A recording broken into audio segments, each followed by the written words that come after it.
Good evening. Tonight we're going to talk about listening. That fine art of paying attention to what somebody else is saying and not what's going on inside your brain. So you've all heard the saying, 2 ears, 1 mouth, use it in that ratio. And you know what? Not many people pay attention to that. Weird. We all know it, but yeah, our mouths tend to run away with us a lot. So there's a great song within this Sounds of Silence. I shall post a video to an amazing ice skating routine to that song, but that's an aside. Silence is important in listening. It's like golden rule number 1. Silencio. Unless there is an opportunity or something really valid for you to actually open your mouth with, you just need to be present with what they're saying. Like listening with your ears and listening with your eyes. But I'll get to that in a second. So when we talk about meditation, you're alone with your thoughts, right? So you can either do silent meditations, you can do guided meditations, there's all sorts of ways to do it, but it's about being alone with your thoughts. I look at listening as kind of like the meditation you do with someone else. Like you're alone, you're silent, but with their thoughts. See what I'm saying? But it's that same kind of, that's all that's going on. You're not thinking about your shopping list. You're not thinking about your to-dos. You're not thinking about, oh God, I saw the best swimsuit on Instagram. I should go buy it. You're not thinking about any of that stuff. You're really paying attention to what's going on for the other person. And I mean this in every situation. This could be talking to your children, talking to a friend. This could be in a coaching situation. This can be in a work situation. Hell, this can be at the bar on a Friday night when someone's decided to tell you their life story. Be respectful and listen. Or run away really quickly in that scenario, but that's a whole other live. So a few of the things I want to say about listening is, yes, 1, it's about listening with these, but it's also about paying attention to their non-verbal communication. So what are their eyes doing? What are their mannerisms doing? How are they standing? Are they hunched? Are they afraid? And you can feel those things, regardless of whether you're kinesthetic or auditory, like whatever your learning style is, everyone can still feel that kind of non-verbal communication. And that's really important when you're listening to what someone's saying and you're trying to really understand what they're trying to get across, okay?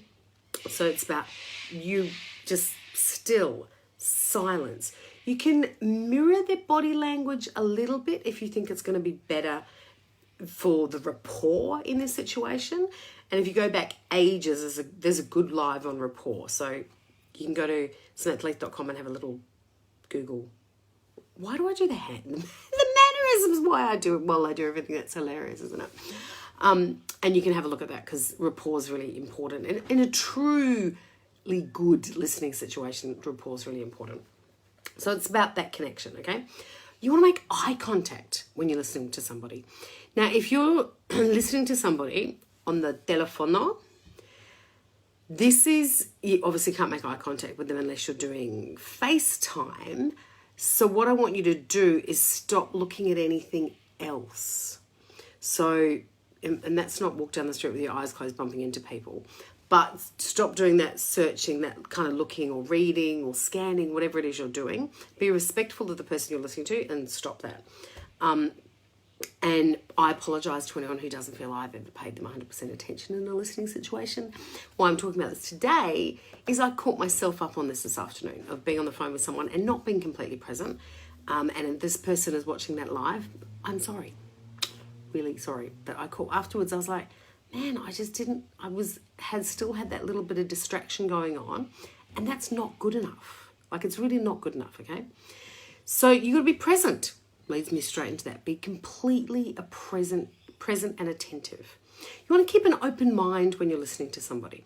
So put judgy mix judge pants away and keep an open mind when you're listening to somebody, because they could be telling you something that's really important to them, And if you look at it with the lens of judgment, that's going to put up a barrier. It's going to stop them sharing any more, and it can lead to some really uncomfortable crap. Okay, so we all get judgmental. If you are going to sit here and tell me I never judge anybody, I call bull. Okay, everybody does, and it's about controlling how you judge and working out why you're judging someone. Because most of the time, again, I've done another live on it, most of the time when you're judging somebody about something, it's because something is hitting you about that situation or that person or what they're doing that's making you go, ugh, and you can recognize it in yourself. So we want to keep that away when we're really, truly listening. Want to not interrupt. Oh my gosh, not interrupt. Don't interrupt. Don't, if they get halfway through a sentence and they're saying whatever it is, don't interrupt. Let them finish. Okay, let them finish. And when there's a space, yes, you can come in. However, when you're coming in, especially if you're going to ask a question, you can ask questions, but make sure it's really facilitative. That's a tricky word, not directive. So don't be like asking them a question or leading them in a way that you want them to go. Ask them something or say something that's going to help enable them to bring more out about what they wanted to talk about, okay? Because if they want to share more, they will come out with more. And if you kind of keep that open facilitation going, that will be easier for them in a more comfortable situation, and they may share more and stuff that's important to them. So be I can never say the word. Facilitative, okay? Not directive. It's a tough one. I have to watch that one myself, I've got to say, because my natural instinct is to be more of a mentor, coachy kind of way. So if I can see a problem for someone, I want to help them fix it really quickly. So I want to go, blah, blah, blah, blah. So I need to go, listen more and try and help them discover things or get to wherever they want to go, okay? So the other one I talked about is paying attention to what's not said, which is all that physicality, okay? Their body language, the spaces in the words that they're saying, the words they're not saying. Quite often, someone can be saying something and you know that, just by the way they're saying it, that they kind of mean the opposite, okay? They kind of mean the opposite. Above all, when you're listening to anybody, and I think this is the number one important rule, is just, and I said it before, but I'm going to say it again because I think it's the most important one, is be present. Be present, be present, be present. So literally, if someone's having a deep and meaningful with you, I want you to think about it like it's a joint meditation. And you are sitting in silence, you've emptied the crap out of your brain from your day, and you are listening to their thoughts, what they want to say, what they need to get out, okay? Because that can be the greatest gift you give someone. Purely listening to them can be the greatest gift you ever give someone, okay? So they're my tips for listening. And you know who you are, who I wasn't paying enough attention to this afternoon on the phone, so I am sorry.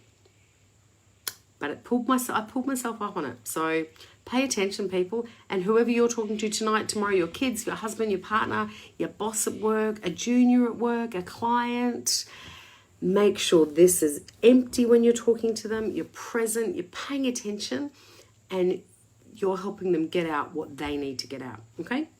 Mwah. Bye. See you tomorrow.